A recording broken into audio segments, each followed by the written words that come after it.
Bueno, para nadie es un misterio que estamos en una crisis social, económica muy profunda derivada de la pandemia, y también el país viene arrastrando una crisis derivada del estallido social, donde el conflicto social está en aumento. Estamos en un momento complejo del país.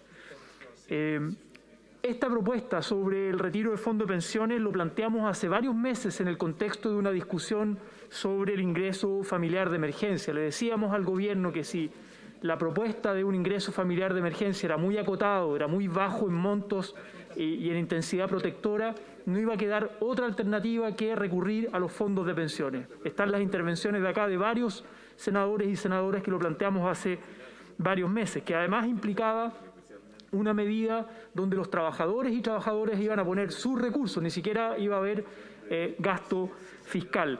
Ocurrió el primer retiro y lo advertimos, va a venir un segundo retiro porque la crisis continúa y porque las medidas de apoyo social a las familias han sido insuficientes.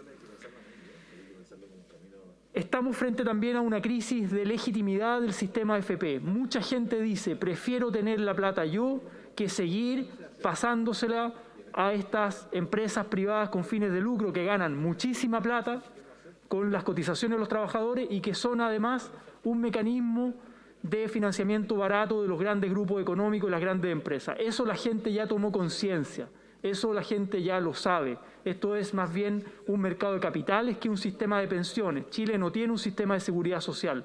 Por lo tanto, también en esta amplia aprobación que hay y que hubo al primer retiro del Fondo de Pensiones y ahora al segundo retiro del Fondo de Pensiones, con votación transversal en la Cámara de Diputados de todos los sectores políticos, también tiene que ver con un sistema de AFP que ya lleva 40 años, que fue impuesto en dictadura y que está quebrado socialmente, que tiene un problema de legitimidad y de confianza. Las AFP son el corazón del neoliberalismo chileno. Son el invento de José Piñera, el hermano del presidente, en dictadura, siendo ministro del Trabajo, que creó este sistema no para pagar pensiones decentes, no como un sistema de seguridad social, sino como un mecanismo de financiamiento para las grandes empresas y los grandes grupos económicos. Por lo tanto, el que el gobierno ahora vaya al Tribunal Constitucional, lo único que hace es incendiar la pradera, es aumentar el conflicto social con una institución, insisto, que está desprestigiada como son las AFP y con otra institución que también está ampliamente desprestigiada en nuestra democracia como es el Tribunal Constitucional. Con esto no está arreglando el problema, sino que lo está profundizando. La crisis la están pagando los trabajadores, son los trabajadores los que están poniendo el seguro de desempleo, el fondo de pensiones, son los trabajadores los que están perdiendo sistemáticamente empleo, el nivel de desempleo es altísimo, el hambre, la vulnerabilidad de las familias, la quiebra permanente de pymes, de pequeños emprendedores, de la llamada clase media, como está cada vez más precarizada y sigue también sobreendeudada. La pregunta es cómo damos respuesta a las familias chilenas, más allá de entrar en un gallito entre el Congreso y la moneda o entre el Congreso y el Tribunal Constitucional, es cómo le damos respuesta a las familias chilenas que lo están pasando mal hoy y que además vamos a tener que diseñar respuestas creativas para los próximos meses, el próximo año, a propósito de la ley de presupuesto, porque obviamente vamos a continuar en un contexto de crisis social.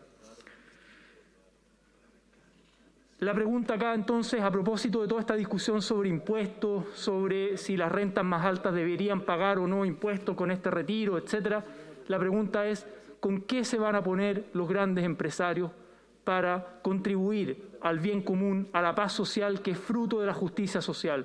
¿Con qué se van a poner los grandes empresarios? ¿Con qué se van a poner los grandes grupos económicos? ¿Cómo el gobierno del presidente Piñera se atreve a tocar un poco que sea los intereses de los grandes grupos económicos para contribuir a la paz social? Eso está pendiente y al gobierno le queda poco tiempo.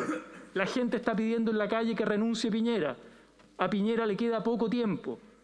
La pregunta es, ¿se va a atrever en su gobierno a tocar los intereses de los grandes grupos económicos para contribuir a la paz social que es fruto de la justicia social? Eso está pendiente, está por verse. Yo votaré a favor de esta reforma constitucional y espero que esta alternativa esté disponible en diciembre, en el corto plazo, para las familias que quieran voluntariamente retirar su segundo 10%.